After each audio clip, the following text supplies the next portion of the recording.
नमस्कार स्वामी भक्तांनो. माझ्या स्वामीला अर्पण मराठी चॅनलवर तुम्हा सर्वांचं मनापासून खूप खूप स्वागत आहे. वटपौर्णिमेला हिंदू धर्मात अधिक महत्त्वाचे स्थान आहे.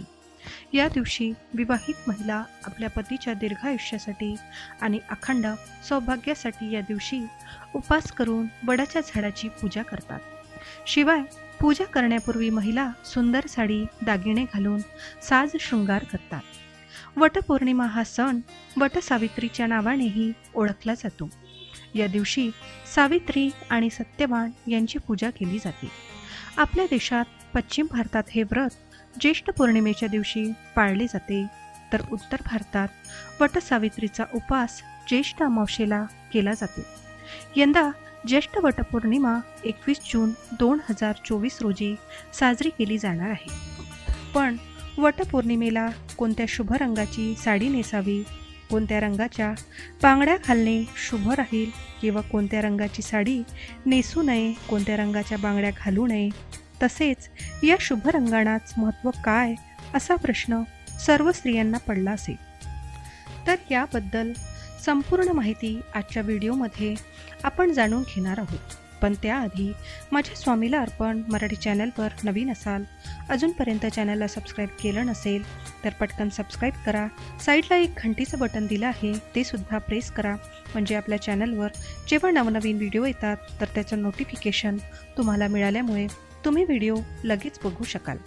तुम्हाला व्हिडिओ वेगळा शोधत बसण्याची गरज पडणार नाही. चला तर मग व्हिडिओला सुरुवात करूया. या दिवसाचं आणखी एक खास महत्त्व म्हणजे या दिवशी नवविवाहित असो किंवा इतर कोणीही विवाहित, अविवाहितही असो, या दिवशी त्यांना नटायला खूप आवडतं. म्हणून पूजेमध्ये साडी किंवा बांगड्या या योग्य रंगाच्या असाव्यात.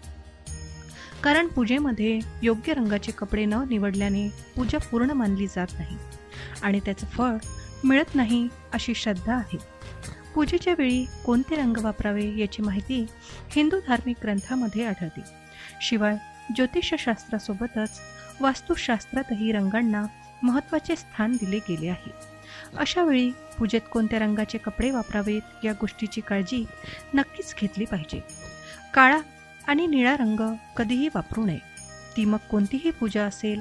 शनी देव सोडून इतर कोणत्याही देवतेच्या पूजेमध्ये काळ्या रंगाचा वापर करण्यास मनाई केली गेली आहे. वटपौर्णिमेला हिंदू धर्मात अधिक महत्त्वाचे स्थान आहे.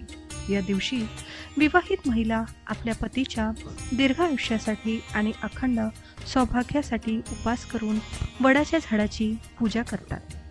शिवाय पूजा करण्यापूर्वी महिला सुंदर साडी, दागिने परिधान करून साज शृंगार करतात. म्हणून वटपौर्णिमेला सौभाग्याची शुभ रंग निवडणूक कधीही योग्य ठरू शकतात. या दिवशी विवाहित महिलांनी हिरवा किंवा लाल रंगाची साडी नेसणे सर्वोत्तम मानले जाते. कारण हिंदू धर्मात या दोन्ही रंगांना सौभाग्याचं प्रतीक म्हणतात. हिरवा रंग आपल्याला सुख, समृद्धी प्रदान करतो, तर लाल रंग उत्साह, पवित्रता आणि शक्ती प्रदान करतो.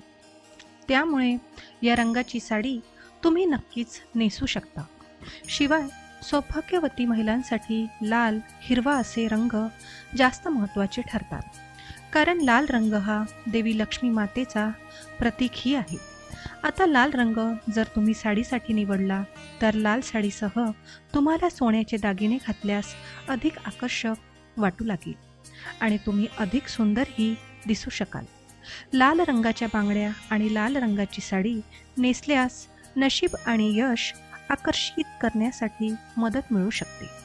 शिवाय लाल रंग हा प्रेम, वचनबद्धता, सामर्थ्य आणि शौर्य शिवाय शक्तीचं प्रतीक आहे.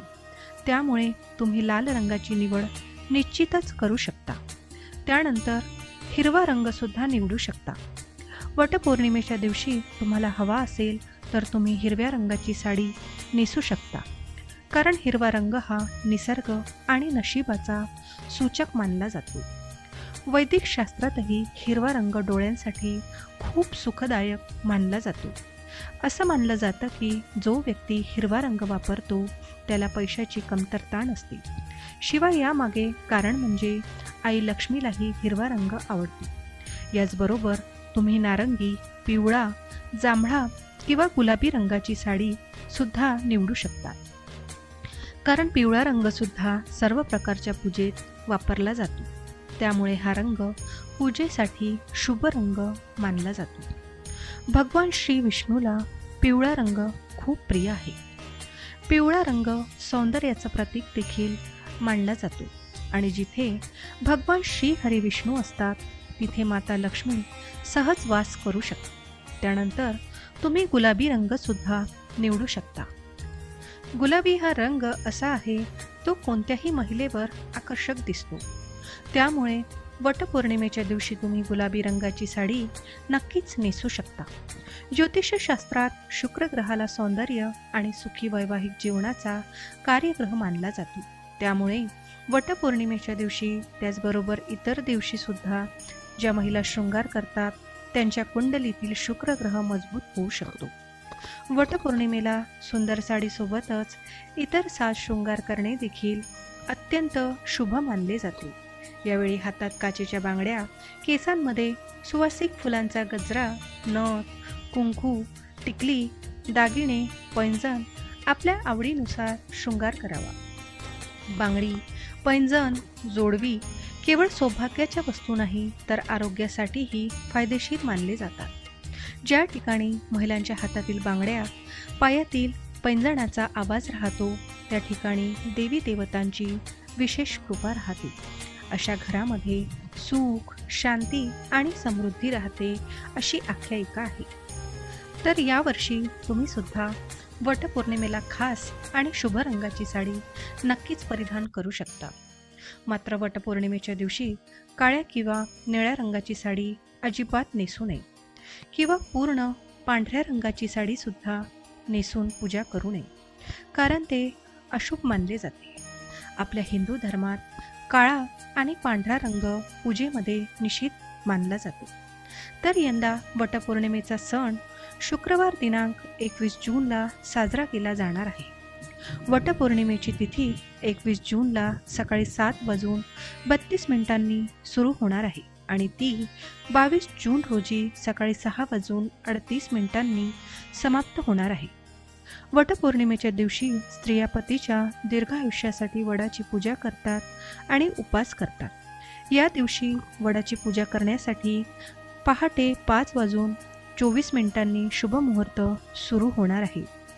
तो 10:30 असणार आहे. त्यानंतरचा शुभ मुहूर्त हा दुपारी 12:23 सुरू होणार असून तो दुपारी 2:07 असणार आहे. त्यामुळे या कालावधीमध्ये सौभाग्यवती स्त्रियांनी वडाची पूजा नक्कीच करून घ्यावी.